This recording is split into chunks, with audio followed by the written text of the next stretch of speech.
Today, what we're going to do is run through the second part of my YouTube SEO course and basically cover exactly how to grow your channel, how I've got to over 1 million views per month. I'll pull up the analytics in a second. We have Kazra on the call today as well.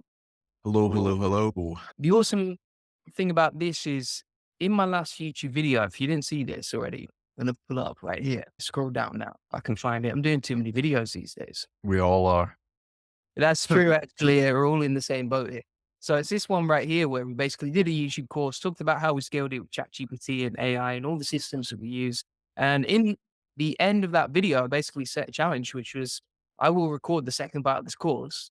If someone records a video every single day and shows me they've done it, and Kazra has actually done it. Yes. I think I'm on like a 50-day streak now, or it might be like 45 or something. That's insane. How's it been? Yeah, it's been, I think that video that you'd done initially is very, very underrated. Cause like there's a lot of tools that you use that speed up YouTube videos. Cause like I was looking at your channel and was like, how is this guy uploading a video a day? This is crazy. Does he just sit at his computer and just record, edit and sleep, right? And I was like, there must be more to this. So obviously I went and done it, and it's not that difficult, obviously.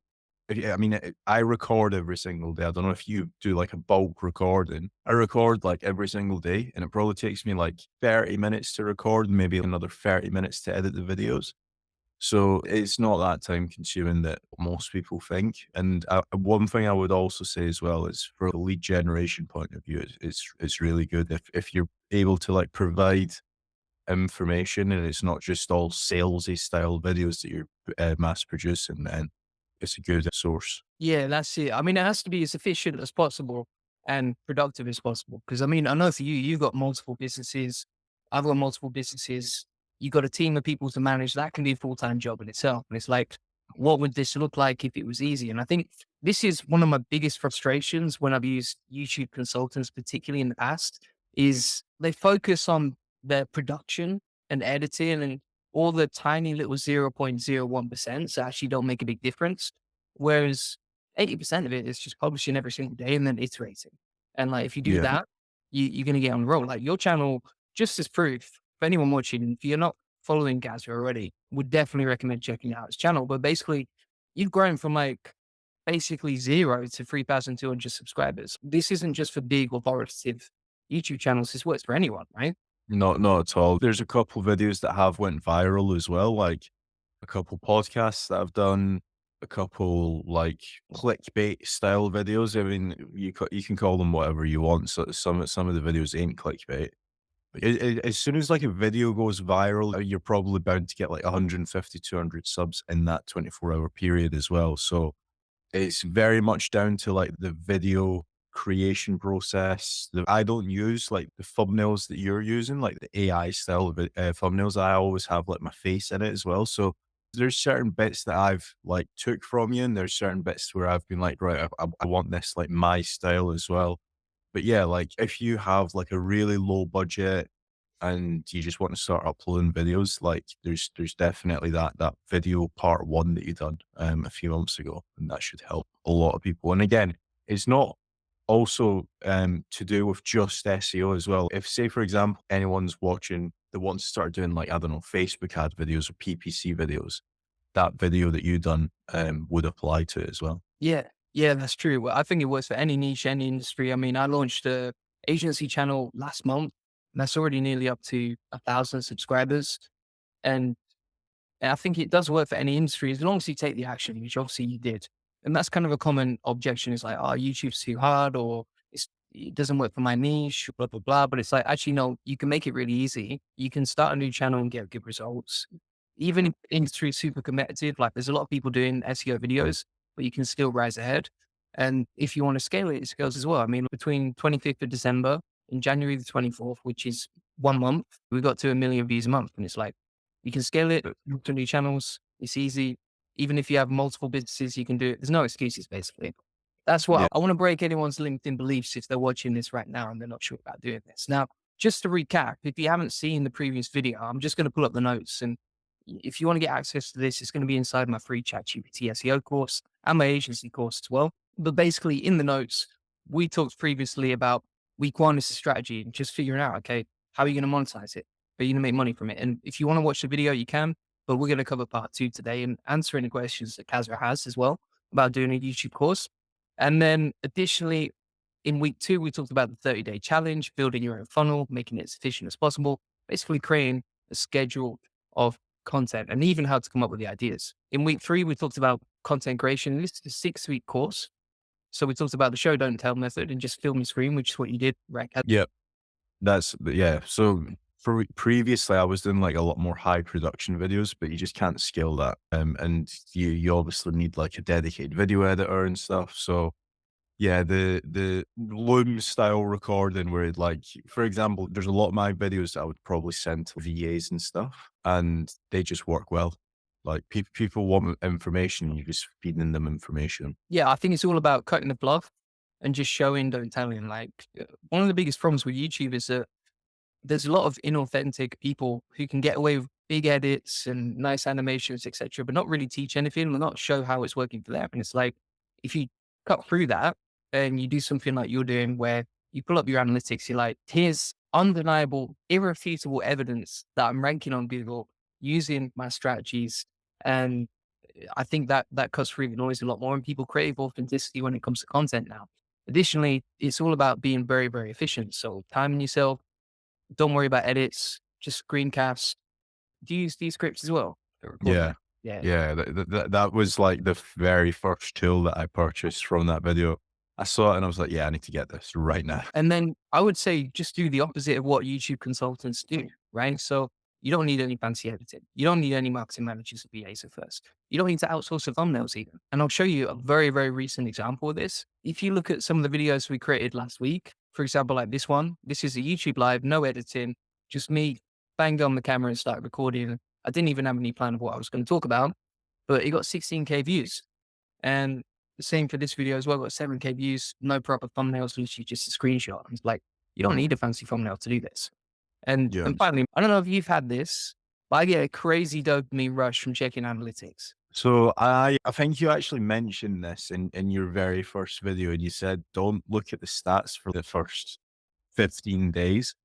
Okay, I might have opened up YouTube Studio a few times in the first 15 days, but now I'm more frequently on it. But that's more so to get ideas. So like seeing like which videos took off, which videos didn't. So yeah, it obviously can be very addicting getting the YouTube Studio or the Twitter analytics and seeing how many impressions or how many views and stuff like that you've had. But yeah, I think that you've done a very good job of like, don't look at the stats too much. So your first 10 videos are probably going to suck. Your first 20 videos are probably going to suck even more. You're then going to get a hang of it after like day 25. I think that matters, or people should know about that a lot. Yeah, absolutely. Yeah. And it's very addictive. Even now, I still feel myself getting pulled into those analytics. And it's like, at some point, you got to say no. It's kind of Mm, like how Matt Dixie, and this will be posted to Matt Dixie's course as well, the affiliate lab. But basically, it's kind of like how Matt Dixie says, the more you log in to WordPress, the less money you make because it's so distracted. And I think that's the same with YouTube analytics sometimes. yeah. Yeah, definitely. I think the only time where I use and get like really dead geeky is like over like a 1 week period. I'll look to see like which videos took off. So then next week I can see, right, okay, I'm going to do like a different version of that video, maybe slightly word it differently or maybe go in from a different angle. So like, for example, you might do a video on keyword research on how to do it for local, and that might take off. So then you might decide to do keyword research for e-commerce, keyword research for affiliate. So you're just essentially changing the angle of the video or changing the scope of the video. Yeah. Yeah, that's it. Absolutely. So what we're going to do today is we've already covered the 3 weeks and how to get started. We're going to cover the other 3 weeks and basically how to tweak and iterate, which does involve looking at some analytics, but I'm going to try and make this as efficient as possible. Additionally, systems, whether to delegate, eliminate, or hire. I'm going to add eliminate to that as well. And then finally, iteration, which is basically like tracking your stats, always improving. And I don't know if you've encountered this. I know we were talking a little bit about it before, but basically creative burnout, which is bound to happen if you're creating at scale. Yeah. So one thing that I took from you was the fact that you can have like a 7-day schedule. It could be 7 different videos. And then the next week you could talk about those 7 subjects again. Because again, it's very, very unlikely that one viewer is going to watch every single video of you. So that's one thing that I took from you. So yes, you can get creative burnout, but I mean, if you're talking about all the different subjects, like how to do keyword research for a local website is completely different for how you do Yeah. keyword research for an e-com site. We'll come on to that in a second. I don't want to give all the gold away straight away without doing week 4 first, but yeah, that's a big part of it. We'll come on to some of the best ways to do that, along with action items for each week, right? So, like we've done previously, where everything is very actionable and you know what to do. That's additionally what we're going to do for the next 3 weeks that we come on to. And it's going to be as quick and efficient as possible. So, I guess the first thing that we should talk about is tweaking and iterating because, for example, for you, Castro, you've already done 30 days of content. You've already published consistently. My mouse has just stopped working, but Mhm. basically, it always happens at the best times. But basically, let's talk about tweaking and iterating and analytics and trends. And I'm just going to put my mouse on charge. How is that for authenticity? I mean, it's very authentic. No edits needed at all. No edits needed. We go lightweight. There we go. All right, we're back on. We're back in the game. So, in terms of tweaking and iterating, one of the first things that I do every single week is I actually look at all my videos, the latest ones, for example.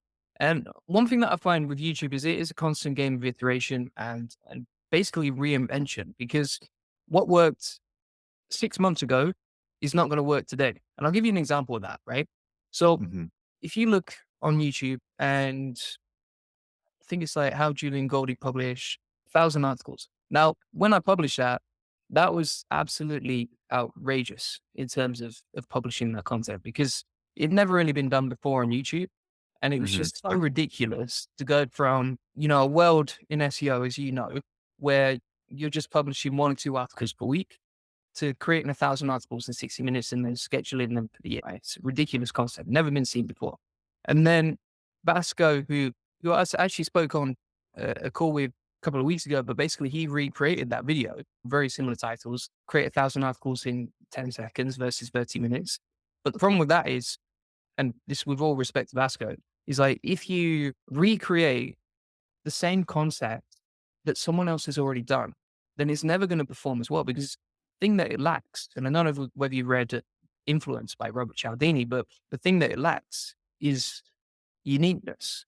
It's already been Mhm. seen before. And so if you publish something like this 2 months later, after it's already been done, it's not that interesting anymore, right? Right, yeah, that makes sense. There's been times where I have seen your style videos or Matt Diggity videos, and they do have tens of thousands of views. And I'm like, "Oh, I'm gonna try this." And they never seem to outperform you or Matt. So, yeah, I definitely do agree. What works today won't work tomorrow. Yeah, that's it. And so one of the ways that I try and come up with unique ideas where it's never been done before, I'm just going to delete all this. I'm getting the whiteboard out. Cancer is about to be impressed by another diagram. There we go. He always laughs at my diagrams. All right. And So usually what I do is I ask myself a question like, for example, what would surprise or shock people? Right. And that's the question that I ask. And then I'll spend 30 minutes to 1 hour, just pen and paper, no distractions. And I just come up with all the craziest ideas that I can. And usually what I'll do is I'll come up with about 10 or 20 ridiculous concepts, and then I'll publish 1 or 2 out of them. And I'll try and make them as outrageous and shocking as I possibly can. Give you an example of that. If I look at some of my most performing videos, this was one that I actually came up with on a thinking session like that. So just pen and paper, come up with a bunch of ideas. It's actually really fun to do. And I came up with this idea of, okay, I'm going to make a video about how I automated nearly 10,000 internal links to rank number 1. And it's like that again had never been done before. I'm sure a million people have copied it now, but again, can you do something unique that's never been seen before? And so that plays into the what works today, won't work tomorrow situation. So if I had to give you an action item for week 4, one of them would be actually just sitting down, pen and paper, 20 to 30 minutes if it's the first time he's done it. One question, come up with loads of ideas. Give you an example, that would be back in his head. Basically, I have like a notepad like this where I just write down as many ideas as I can. Pretty much every single day I do this. I do it for business, YouTube, etc. It just gives me a lot of good ideas that, you know yourself, like your best ideas don't come behind a laptop, right? Yeah, definitely. For anybody that's watching, what you can do if you're really smart is pause the video when Julian just show these, and then you've got some brilliant YouTube ideas. And if you can read my handwriting, that is. Yeah. And this was the same with the Rolex idea. This chat GPT bought my Rolex. That was another idea that I came up with pen and paper. And obviously no one had ever done that. Whereas if someone did it now, they'd be like, they're just copying Goldie SEO on there, basically. Yeah. The other thing that I would say is look for trending topics, right? So, for example, I'm going to try and find a video now. Where is it? I was gonna ask you, do you ever use Google Trend for trending topics or not? Not really. I don't find it that useful because it's so general and vague. It will just tell you like ChatGPT SEO is trending or why is Right. Matt Dooley the godfather of SEO, something like that, right? And it's not that useful for content creation because it's not that specific. Yeah, that makes sense. I like the idea of it. Like it makes total sense to use it, but I just haven't found a smarter way to approach it. One of the things I was thinking was using exploding topics by branding. But Mhm. again, I think the method that I'm about to show you probably works better. And Right. so, for example, if you look at this video, got 11K views with Gemini Pro. This was something that's trending one week about a month ago when Google released Gemini Pro, which is a free AI API, and you can use it to automate your Google Sheets and generate content at bulk, like I've shown right here. And so to do this, all you would do, let's say, for example, you're creating AI SEO videos, you can just look for something related to ChatGPT, sort by the view count, sort by this week, ignore all the spammy stuff, all the stuff in Spanish you're probably not going to watch. And then just keep scrolling down until you find something relevant that potentially you could use, like, for example, how to use ChatGPT for data analytics or niche ideas, but for ChatGPT, that sort of thing. It's not always going to be gold there, but you want to just double check and you can do that once a week. You can schedule it as an action item. The other thing that I like to do, and actually you can see my video that trended this week, that got 50K views right there, right? So the method works nicely. What you can also do is you would just type in your niche into YouTube and to find stuff that's trending, that's performing pretty well, you can look over the last month, sort by view count again, and then scroll down. And again, in the SEO niche, there's going to be all sorts of Koreans named SEO. So just ignore all the rubbish and then try and find the stuff that's actually trending, right? So for example, income stream servers, he did a video on this free chat GPT SEO scripts is worth millions. I wouldn't steal that topic, but I would look potentially at creating a video about chat GPT SEO scripts. Like for example, how I ranked in 5 hours with this free chat GPT SEO script. And then maybe even you test out income stream servers free script and you create a piece of content and rank it using that script. And this is very, very specific to SEO, but it works for any industry, right?